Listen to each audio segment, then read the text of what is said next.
Let's dive right into this explainer. Imagine it's August 15, 1947. You've just thrown off 200 years of colonial rule, and now you have to build an entirely new economy from absolute scratch.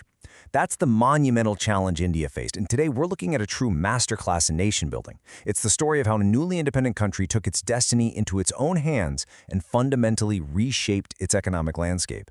To really grasp the gravity of 1947, we have to ask ourselves, how does a newly freed, impoverished nation figure out exactly how to feed and support its people? The leaders of independent India weren't just tinkering with tax codes. They had to choose an entire economic system from the ground up. They needed one that wouldn't just enrich a privileged few, but would actually promote the welfare of everybody. Because, let's be real, this wasn't just about money. It was about survival, sovereignty, and ultimately, human dignity. To make sense of this massive 40-year transformation, here's our agenda for this explainer. First, a new nation's choice. Second, the goals of the 5-year plans. Third, reforming the land. Fourth, the Green Revolution. And finally, we'll tackle the subsidy debate. Let's get right into it. Chapter 1. A New Nation's Choice. Finding the Middle Path.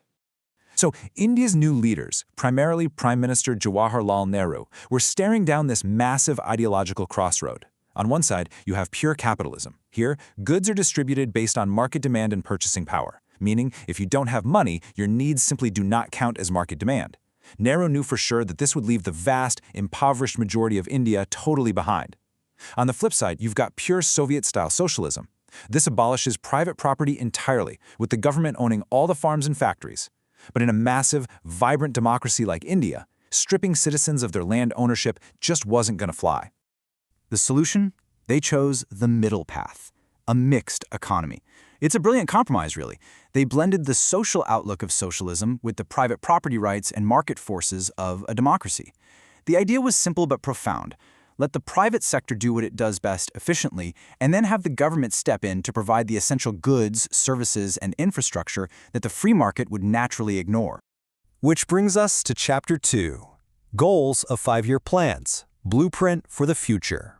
With that mixed economy foundation laid, the government set up the Planning Commission in 1950, officially kicking off the era of the 5-year plans. The first 5-year plan stated its central objective was to initiate a process of development which will raise the living standards and open out to the people new opportunities for a richer and more varied life.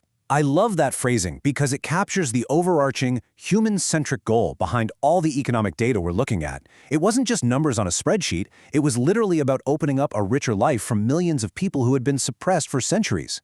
And we absolutely have to give a quick shout-out to P.C. Mahalanobis here.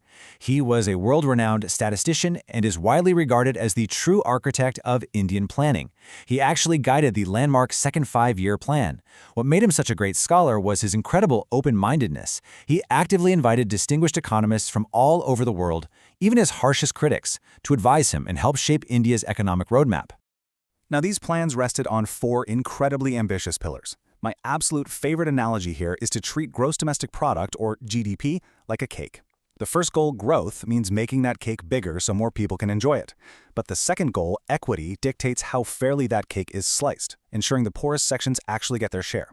Then we have modernization. This meant adopting new technologies, but importantly, it also meant modernizing social outlooks, like recognizing that women should have the exact same rights as men in the workplace. And finally, self-reliance. India had just freed itself from foreign domination. To protect that fragile sovereignty, they embraced import substitution, deliberately restricting foreign imports to force the creation of domestic industries.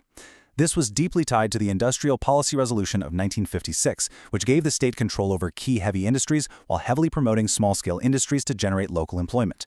The strategy was clear: build everything themselves. Moving on to Chapter 3, Reforming the Land, Power to the Tiller. If we leave the planning boardrooms and head straight into the agricultural fields, we face a pretty stark reality. At independence, a staggering 75% of India's population was dependent on agriculture. 75%. Yet, thanks to the colonial system, productivity was just dangerously low. There was zero growth and certainly zero equity in this sector. The government knew they had to take immediate action, so they abolished the zamindars. These were basically intermediaries who collected rent but did absolutely nothing to improve the farm itself. By cutting them out, the government freed roughly 200 lakh tenants, bringing them into direct contact with the state. The logic here is brilliant because it's all about incentives. When you give the actual tiller ownership of the land they work, they suddenly have a massive reason to invest and increase their output. Why? Because they finally get to keep the profits. Alongside this, the government introduced land ceilings, capping exactly how much land one person could own to break up massive wealth concentration.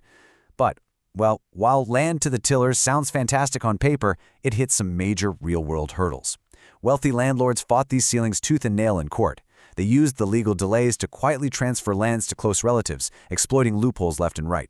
So, while states with deeply committed governments, like Kerala and West Bengal, saw major successes, vast inequalities in landholding stubbornly persisted in other regions. That leads us right into Chapter 4, The Green Revolution, Seeds of Change. Here's the thing. Even with land reforms, agriculture was terribly vulnerable to the monsoons. A bad rainy season often forced India to import food from the USA just to literally survive. They desperately needed a miracle, and the Green Revolution delivered one in 2 distinct phases. Phase 1, from the mid-60s to the mid-70s, introduced high-yielding variety or HYV seeds. Now initially, these were restricted to affluent states with reliable irrigation, mostly boosting wheat production. But by Phase 2, the technology spread far and wide across the country, benefiting a much wider variety of crops. This was a total game-changer that permanently broke the cycle of agricultural stagnation. Thanks to this massive agricultural boom, farmers didn't just grow enough to eat anymore. They actually had a marketed surplus to sell. The price of food dropped, which was a huge benefit for low-income families, and India finally achieved vital self-sufficiency. There's a great political cartoon from the era showing an Indian farmer on a brand new tractor confidently rejecting foreign food aid, and that perfectly captures the vibe. India was off the hook. They no longer had to be at the mercy of any other nation for their basic food supply. Chapter 5, The Subsidy Debate, To Fund or Not to Fund. But of course, there's a catch. Adopting these new, expensive seeds was a massive financial risk for poor farmers. This sparked a lingering, highly contested debate over agricultural subsidies that sharply divides economists to this day. We've got 2 camps here. On one side, some argue subsidies should be phased out. They point out that the technology is now proven, the subsidies put a heavy burden on government finances, and honestly, a huge chunk of the money just ends up benefiting the fertilizer industry and farmers who are already rich. On the other side, the opposing camp argues that farming remains an incredibly risky business. Most farmers are still very poor, and removing these subsidies would cause a massive inequality gap, totally violating that core 5-year plan goal of equity we talked about earlier. So as we wrap up this explainer, I want to leave you with this really pivotal question. How do we balance the aggressive drive to grow the size of our economic cake with the absolute moral necessity of slicing it fairly? The challenges of managing this exact balance, along with the heavily regulated industrial sector and import substitution policies we explored, ultimately forced a massive financial crisis and a complete economic overhaul in 1991. Understanding this 1950 to 1990 era is absolutely crucial to making sense of that 1991 turning point. Think about that, and keep exploring.